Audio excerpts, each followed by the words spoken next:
Hi guys, කොහොමද ඔයාලට? හරි, අපි ඉතින් අද රෑ කෑම වේලා හදමු. ඉතින් මං අද අදන්නේ බත්. සුදු බත් උයලා රාබු කිරට හදලා මාළු බැදුමක් හදලා සම්බෝලයක් තමයි ඉතින් අදන්නේ. ඉතින් මුලින්ම මම මාළු ටික බැදෙන්න තිබ්බා. මේ චුට්ටක් යාන්තමට පොඩ්ඩක් මාළු ටික බැදලා බදින්න එක ලිප් එකකින් මාළු ටික බැදගත්තා.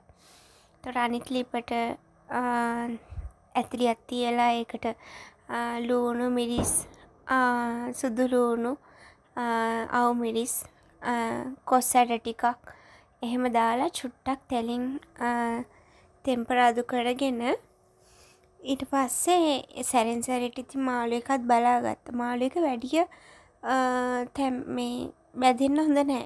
ගාන්ට පොඩ්ඩක් යාන්තමට දෙපැත්ත කඩවෙන්න විදිහටයි බැදගන්න. මොකද අපි ආයෙත් නැවතත් මේ අපි තෙල් දානවනේ ඒ නිසා. ඊට පස්සේ ඔන්න ඔහොම රාබු ටික දැම්මා. රාබු ටික දාලා ටික වෙලාවක් වහලා කලවම් කරලා ටික වෙලාවක් වහලා තියන්න ඕන. ඒ වහලා තියන්නේ රාබු ටික තෙලෙන් බැදෙන්න. එතකොට මේ තවත් රහයි. ඊට පස්සේ ඒකත් එක්කම මේ මාළු බැදුමට අවශ්‍ය ටික අපි ලෑස්ති කරගෙන තියෙන්නේ. ඉතින් ඔන්න ඔහොම රාබු එකට කහ කුඩු චුට්ටක්, මිරිස් කුඩු චුට්ටක්, තුන පහ කුඩු චුට්ටක්, ලුණු ටිකක් දාලා හොඳට කලවම් කරගන්න ඕන. කුරුදු පොත්තකුත් දාගන්න ඕන. ගම්මිරිස් ටිකකුත් දාගන්න. වැඩි සැර කන්න කැමති නැති නිසා කැමති නැති කෙනෙක් නම් චුට්ටක් දාගන්න. මේ ගම්මිරිස් එහෙම වැඩි දාගන්න එපා. ඊට පස්සේ ඒ ටික හොඳට කලවම් කරලා වහලා තියන්න ඕන විනාඩි 3ක් විතර. ඔන්නෝම ඊට පස්සේ මිටි කිරි ටිකක් දාන්න ඕන. දැන් මිටි කිරි ටිකක් වැඩිපුර නෙමෙයි ගාන්ට. දැන් අපි මේක ඉඳවලා තමයි ගන්නෙ. කෑම මේ හොද්ද ඉඳවලා තමයි ගන්නෙ. කිරි දැම්මම මෙන්න මේ විදිහට තමයි තියෙන්නේ. ඉතින් රස පාටයිනේ. හරිම රහයි. හදලා බලන්නකො මේ වගේ. ඊට පස්සේ එන්න අපේ මාළු බැදුමට එනවා.